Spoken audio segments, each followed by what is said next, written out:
As I go along today, feel free to just ask questions, chime in, make comments, just as we go. Let's make it conversational as best we can. It's kind of a big room, but we'll do our best to just be conversational.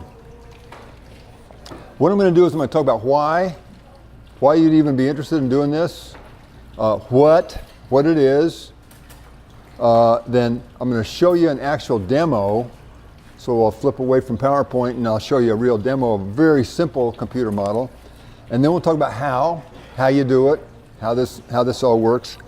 And then I'll talk about the kind of dollar investment that's required. And you might be a little bit surprised at how low it is, how easy it is to actually do this. So let's start with why. Why would anybody want to make a computer model? It sounds like a lot of work. So let's talk about why. Well, there's about 5 reasons. You might be facing a big decision in your business. You could invest 20% more in marketing than you used to. You're thinking about that, you're not sure. You might be wanting to hire this person to do X, Y, Z. You might be wanting to expand. I have a client that is a grocery store in Ashland, and they're saying, should we do home delivery? You know, a lot of people are doing delivery. Should we do that or not? And I'll use that as an example as we go along here. So there's a decision. Or there's something new, like the grocery store, something new for them. Some kind of a new idea. Some kind of nagging problem. You know, it's just been bothering you. You can't quite get your mind wrapped around it. That kind of thing. This is perfect for that. Somewhere in your gut, it's like, my business, I just know I could be doing it better. In fact, I talked to somebody yesterday in Central Point that's exactly where they're coming from. It just bothers me. I lie awake at night thinking it's not right. So that's a 4th reason. And the 5th reason is, I'm a visual person. I just think visually. And I'd say at least half the people are that way. You'd like to see something visual. And I'll show you some good examples of how this works. But it's a visual thing, so you can kind of see that, oh, this relates to that. Oh, I knew that. Yeah, I knew that, but now you see arrows, actual arrows hooking boxes together, that kind of thing. Does any of this ring a bell with you guys? Does anybody have a question or story about that? Do you feel like you're facing decisions, or do you know people that are in this boat? Debbie says yes. I have my own business, and we're going through this. It's really a situation where efficiencies and touching the product way too many times and trying to get those efficiencies, so we're not using as many staff and getting our profitability up where it should be. Okay, I don't know if you could hear that, but efficiency. She has essentially a bakery. And I could just imagine a flow chart where it goes here, goes over here, now it comes back over here, and this guy touches it a 3rd time, like that. And if you could just see that visually, and then run a model on it, whoa. Yeah. Good example, excellent example. What is a computer model? You guys got up at some ungodly hour to be here, so what the heck is this thing? What it is a visual picture of your business problem. And I say problem because you could make a model of the entire business, but as you'll quickly learn, that's way more work than you want to put in. You don't want the whole thing. You just want whatever it is that's bothering you. In some cases, 2 cases of the 4 I've done so far, it's been the whole business. So that's fine as well. But anyway, here's kind of what it looks like. And I know you don't have your glasses on, but I'll kind of walk you through. This is a meat processing facility. Okay? Meat processing. So here's their pork inventory. Is this, you know what? Let's see if I can make this thing work here.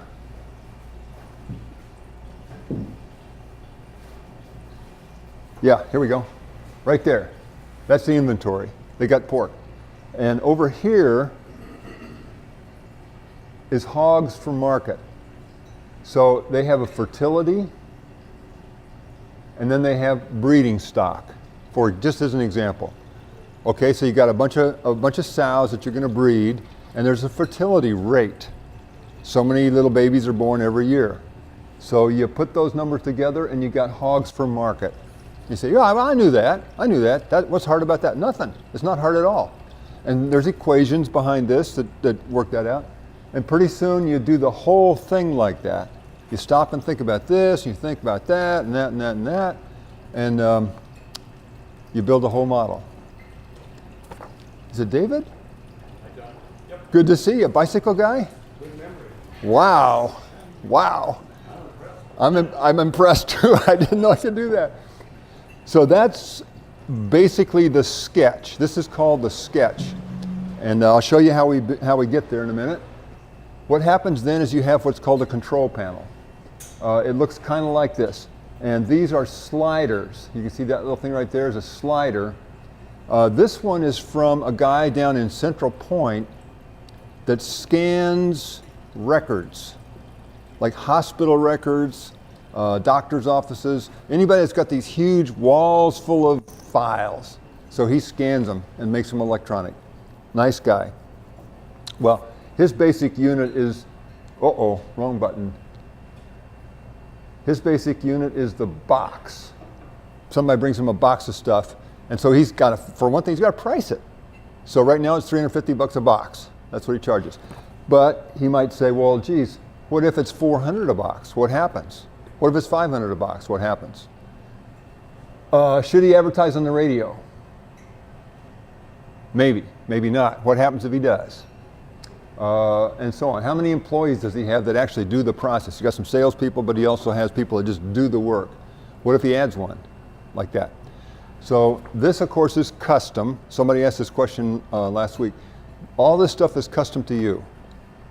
So in this particular case, he had about 12 or 15 of these controls, but that's the control panel. So he can figure out what happens if he makes changes. Then the third thing that happens is the graphic output. And it looks like that. It's a graph. And typically you'd have 2 or 3 maybe of these. This has 6 variables on it. This one is a guy down in Medford that's an accountant, a CPA, does taxes. He's busy. He's up to here right now doing taxes. And he wants to grow. He's a pretty successful guy. He said, I want to take a step up. So we did a model for him. And like that blue line, that blue line right there is number of clients. And it goes from around 100 to around 500 over the course of about 60 months, 5 years. So that's typical. Typically we'd look out 5 years. We could look out 3 years or whatever is comfortable for you. Sometimes you just look out a few days. Like in the case of Debbie, we might say, here's a process. It takes me 2 days. So we do every hour, whatever works. But usually it's time on the x-axis of the graphic output. So you monkey around. You slide the sliders and you say, whoa, that's not good. I don't want to do that. Well, how about this? Oh, that's better. That kind of thing. So that's how it works. So far so good? Making sense? What it allows you to do is you can run what ifs. What if I charge $400 a box? What if I hire a contract CPA? These are actual questions that people have asked. What if I do that? What happens? And if I make some assumptions, like what if we build this whole facility for delivering groceries? That's a whole other deal. That's not just hiring a person. That's a big thing. What if we do that? What happens? So it lets you run those things and then lets you see what's going to happen. What's going to happen. And here's the thing that is sort of unanticipated. It lets you see the critical few. Meaning, and I'm going to give you an example of this in a second. You've got all these sliders and you mess around with them and you come to find out, you know, the money I spend on advertising is not that important. If I double it, you know what? But the money I spend for this, whoa, that's important. That's important. So let's focus on that. Let's go get better data, because the first data we put in is just like grab it out of the air. But now we're going to say this matters. Oh, let's research this one. And let's pay attention to this, the critical few. If you guys are in business, that is really a big benefit. You don't have to worry about everything, just worry about this critical few. Make sense? Yeah. So I'm going to switch gears now. This, I took a class on how to do this. I'm an engineer by training, but I took a online class. Simple textbook case. Extremely simple, but it's got the surprise that I like in it. So let me see if I can make this computer do the right thing. And I'm going to go over here. Okay. Advertising and word of mouth. So this is a very simple model. So here's your customers. You got some. You got 100 customers. You got some number of customers. They're going to buy this thing called a widget. That's your product, is a widget. Once they buy it, they're out the door, they go away. So that little valve there says they leave. Now you don't have that customer anymore. But that customer goes back to being a potential customer. Pretty simple, okay. Now, just to cut down to the chase here, there's two ways you get sales in this particular model. One is advertising. And you have how many dollars and how effective those dollars are. And you say, whoa, that's pretty hard to measure, John. How do you measure that? You start out by saying, well, last year we spent $20,000 and we got this many customers, so boom, there's a number. Start with that. The other way is Mr. Jones buys a widget. He loves the widget, goes out and tells Mr. Smith. Mr. Smith goes and buys a widget. Word of mouth. Anybody ever have word of mouth sales? It's pretty important. I bet you with bikes, it's extremely important. Because everybody I've talked to that bought an electric bike says, whoa, this is cool. And it makes me want to go buy an electric bike. So that's kind of a simple model here, okay? That's what's going to happen. And then we're going to switch over to both the control panel and the output. And I'm going to hit the go button right there. That's the go button. Pow. It says, you already did it. Do it again. Yep, do it again. So we only have four. I think I'll use this thing. We have four different controls we're going to have. And we see here that the sale of widgets, somewhere around, I'm going to say 50,000 widgets per year. And that happens, maxes out at about the third year. Okay, that's how it runs. And you build this model until you say, yeah, that's basically it. That's okay, that's what we got. I'm this genius, okay? I'm going to increase my ad spend. I know that's going to be a good idea. I just know it's got to work. So I'm going to slide my slider here, this one right there. That's right, 20,000 bucks. I'm going to go 25, 30, 35, 40,000 bucks. It got a little better. It got a little earlier. It was at 3 years. Not huge. I doubled my ad spend. All right, interesting. But we've had this agency, we've had them for 13 years. They're kind of a bunch of old doofuses. Let's get these young guys that are going to do media and all this kind of cool stuff. So instead of 0.1 widgets per dollar, we're going to make it 0.2, 0.15, 0.2 widgets per dollar. Much more effective ad. It got earlier. Now it's down to 2 years and it's maybe up to 55,000 or something like that. Okay, it helped. But not nearly as much as I thought. Okay, how about this word of mouth business? Right now, each customer in a year tells 2 other customers and they come in and buy a widget. What if that became 3? Okay, what if I did something to make that become 3? Let's try it. Here's 2, there's 3. Whoa! Here's 2, here's 3, here's 4. Whoa! That, with the numbers I've got in here now, with this model, that's huge. And maybe I didn't actually think about that. And if I would have spent an additional 20 thou here, I bet you that 20 thou, I could spend it much more wisely, increasing the user experience, what they call UX in computer speak. I didn't realize that. Woo! And this literally happens most of the time. Stuff you didn't think about. So now you say, well, geez, John, garbage in, garbage out. The results are no better than the data. Right, that is true. When we met with you guys, that was your boss, your buddy was big on that. And that's true. But we can do all the research we want on marketing data for what? We realize it doesn't really matter.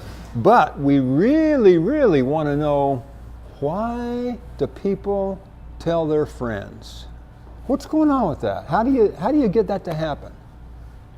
You know, let's research that and come back and run the model some more. Let's get some better data and then come back and do that again. So that's how it works. That's a real model. Make sense? So now we did the why and the what. Any questions on that? Yeah, it's pretty new for most people because, you know, haven't seen it before. Alrighty, now let me see if I can make this come back to this and then this. Yes, all right. I love it when the computer works. The most, I stopped in yesterday to make sure this all worked. I was telling somebody that as a consultant, you think, well, I have all these problems.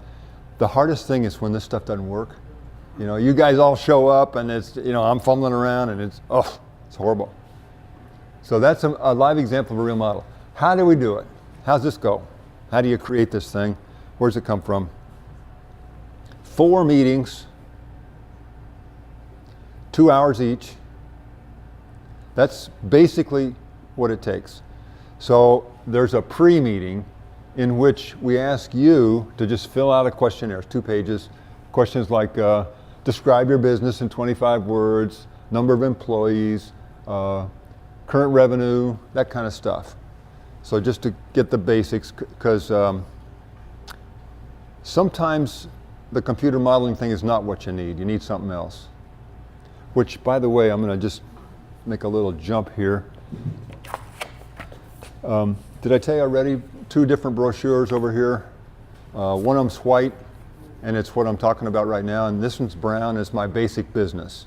They were passed around. Okay, alrighty, great. So let's just get started on the basics and find out whether this is even appropriate. Mostly, well, sometimes yes, sometimes no. Meeting 1, 2 hours with your team, and that's really important. With the grocery store, and actually we had the board of directors in the room as well as 2 of the executives. And something magical happens as you do this. So I really insist on having some kind of a leadership team. In one case it's a tiny company and they just have one guy. So we just have one guy.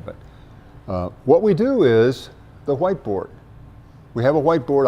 I own a little portable whiteboard. And it looks like this. Here's one whole meeting, 2 hours. You say, geez, John, that's not a whole lot of work in 2 hours. But this was the scanning guy, the document scanning guy. And here it says boxes right there. And here it says customers and what causes that. And here's his marketing effort. And just important questions as we went along. Here's kind of where his budget goes, that kind of stuff. We just ask those kind of questions. Paint a picture, and at the end of that meeting, I say, now is this kind of it? Did I capture your business pretty well? Yeah, I think so. Good. So I go away. I go into my office and I grab my computer and I start working. And it's a little bit creative. It takes me a while. It might take a week or 2 to come up with a decent model. We take the model and go over it. We bring it along and I shine it up on the wall just like this, and they do some what ifs. Well, what if we did this? Well, what if we did that? And what happens is, always, they say, well, geez, John, you did a pretty good job of capturing it, but, you know, could you add this? Like the document scanning guy said, yeah, this is good, but sometimes I scan stuff very slowly. I stretch it out over a year. Could you add that? Okay, we'll put that in next time. and you got this wrong over here. Okay, we'll fix that. So that's meeting 2. Go home, make those changes. Meeting 3, come back. Now we take the deep dive. Now we go into the what ifs, really seriously, and this is where the creativity starts to happen. Like with the grocery store, it was like, David, you know the guy at this retirement community, right? Yeah. What if we just did deliveries to them only? Well, I'll talk to him. And Leanne says, I know this other guy, and pretty soon you got creativity going on.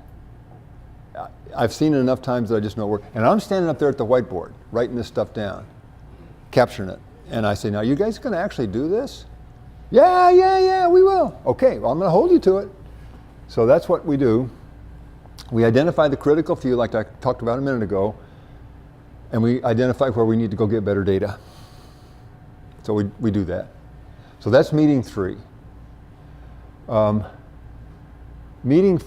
I go away then, and I start to put together a document to capture what we're going to go do, what the action items are. So we talk about insights we got, insights, this affects that, we didn't know that. We talk about decisions we made, we talk about commitments. And meanwhile, I'm capturing this on the whiteboard. It gives it kind of a real thing. It's like, it's not just BS. It's like, we're committed. So after that meeting, I prepare a takeaway that looks like this: insights, decisions, and commitments, and it's got your logo down there underneath. And I just drop that off. We don't meet, but it captures what we said. And I found that really helps to have something to take away, because see, the model runs on my computer. You need this software called Ventana Simulation. You need to know how to drive it, and they don't care. You don't care about that much. But this, the action items, yeah, you do care. So what can happen then, what happens downstream, in 2 of the 4 cases I've done, they came back and said, we're going to do this. Let's create a business plan for it. If you have an SBDC, you guys probably do that for people. Yeah, and that's been true. I talked to 2 other SBDCs around. That's what they do. So business plan, get better data, redo the model runs, come back a couple months later and do it again. Better data, different structures and assumptions. So that's kind of what comes out of this thing. Sometimes I also teach project management, and sometimes it involves projects. We haven't had that yet, but I've done a lot with teaching people how to manage projects and stuff. So that's what can pop out. I'd like to make the point that this thing, computer modeling, is best used in conjunction with other stuff.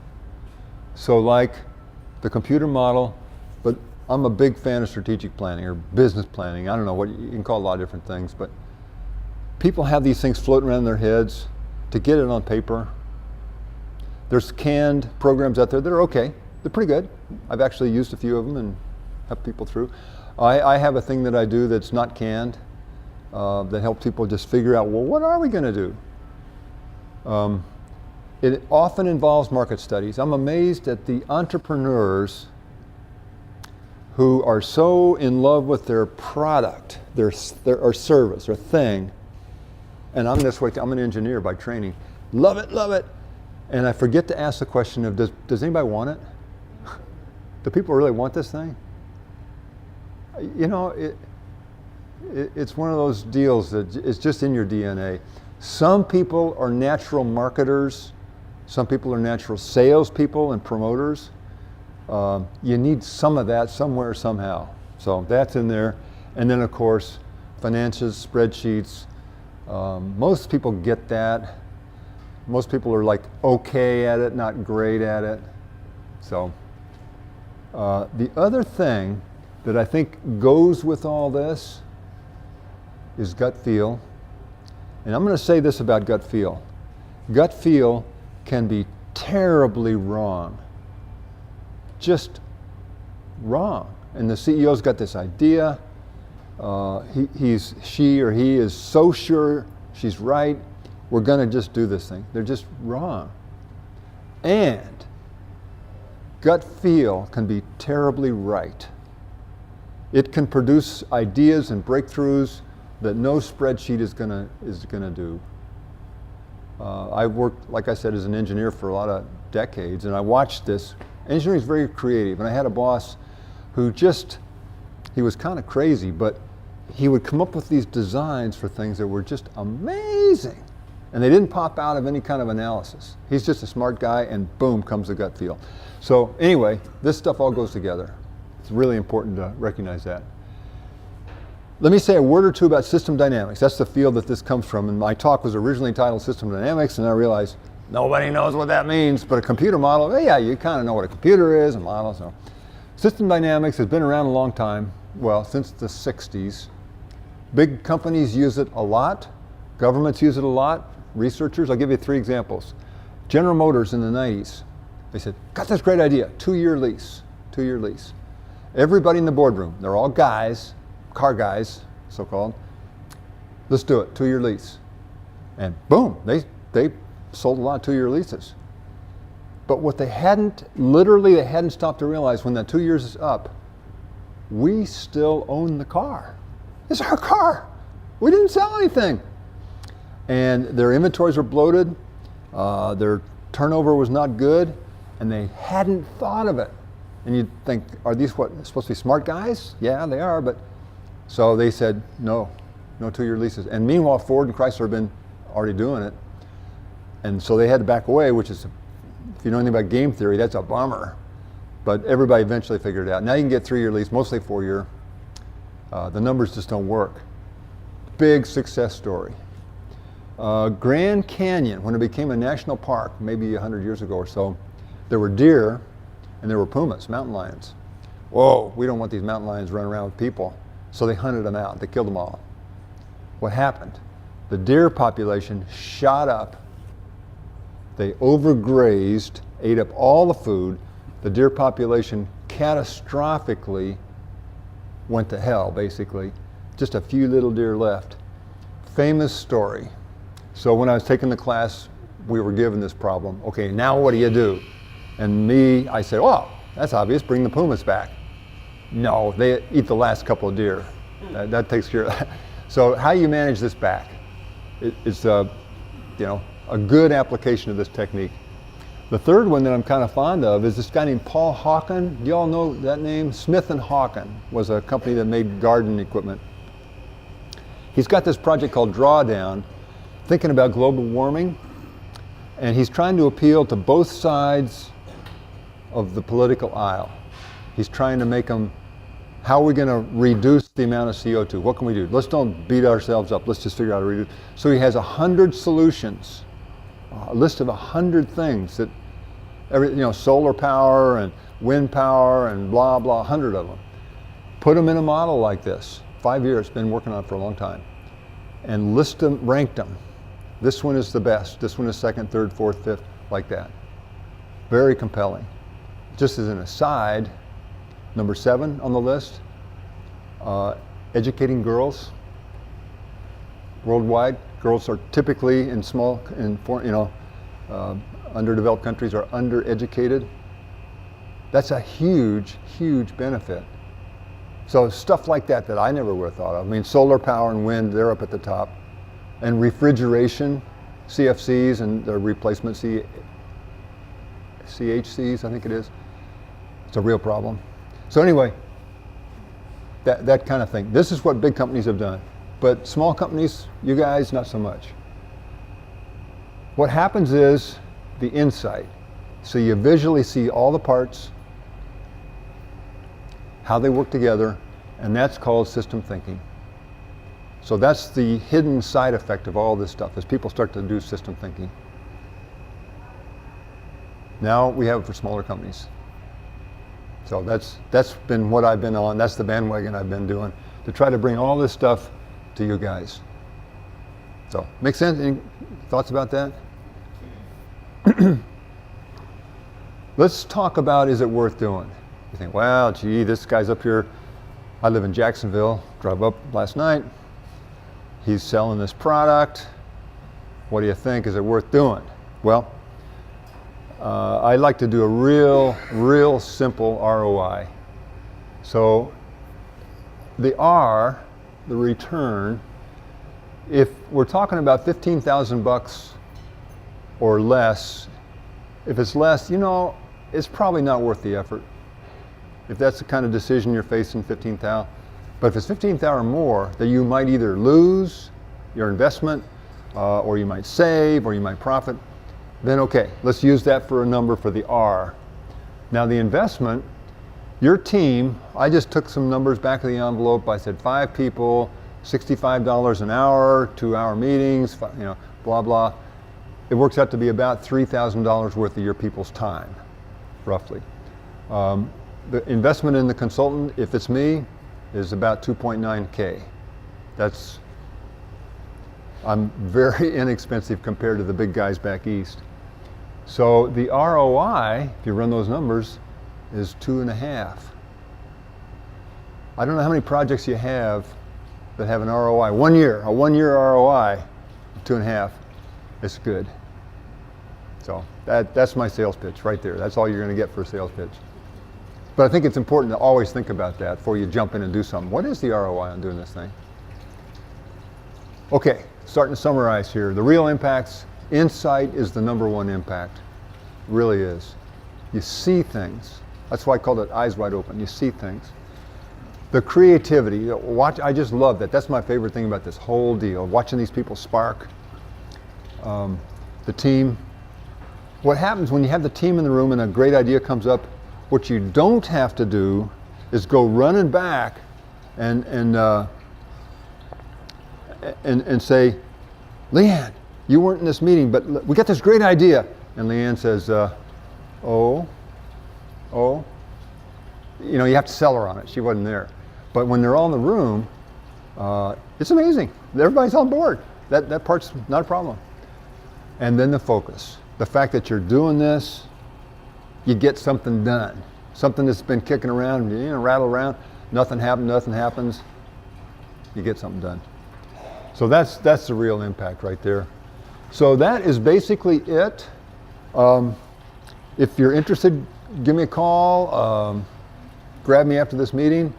If you know somebody in business that might find this interesting, let me know. Thoughts or comments, questions, anything? I just wanted to add a couple things that this is the second time that I have seen that it's so much more impactful because it kind of sinks in to really what the business model is. And one of the things that I picked up that you said tonight, or this morning, I should say, it feels like is the market research that businesses get that gut feeling they're going to make the best sandwich in the universe and it fails because they didn't do their market research. Yep. The Small Business Development Center, when you get pitched now, does market research intake for our clients at no cost. A lot of times these are $10,000 to get this kind of information. And so that is a critical piece. I did that for my own business. I had at SBDC, I went there as a client, and I asked them to run it. And the other thing that people forget about market research that we do, or market research in general, it's not done on a national level. It's done in the county. So that's the important thing. And then how can it reach out? The other thing is the business plan and the strategic plan are so important, and it's the hardest thing for people to do. And that's where we can help you. And projections, where you come up with those numbers, you know, it's a tough thing, but once you get started and you do it every year, a business plan is a living document. To me, this is a living process. You don't just do it once. You do it once, you try it. If it works or it fails, you go back and do it again. The thing is, we try to do our own business modeling up here, and whiteboard sessions are critical in your business team, or like most of us, we're the owner, right? So how do you do that with yourself? So I just wanted to put that out there because I think this, I really am very supportive of what Don is doing and how you're a mom and pop, it's not going to be affordable. So you have to look at the return on your investment on that. And giving John a call will map that out. Thank you. Yeah. I got to just add a little PS. She said, wow, it seemed a lot clearer the second time around. Partly because she said, when we did the first time, she said, John, you might want to change this, and this wasn't so clear.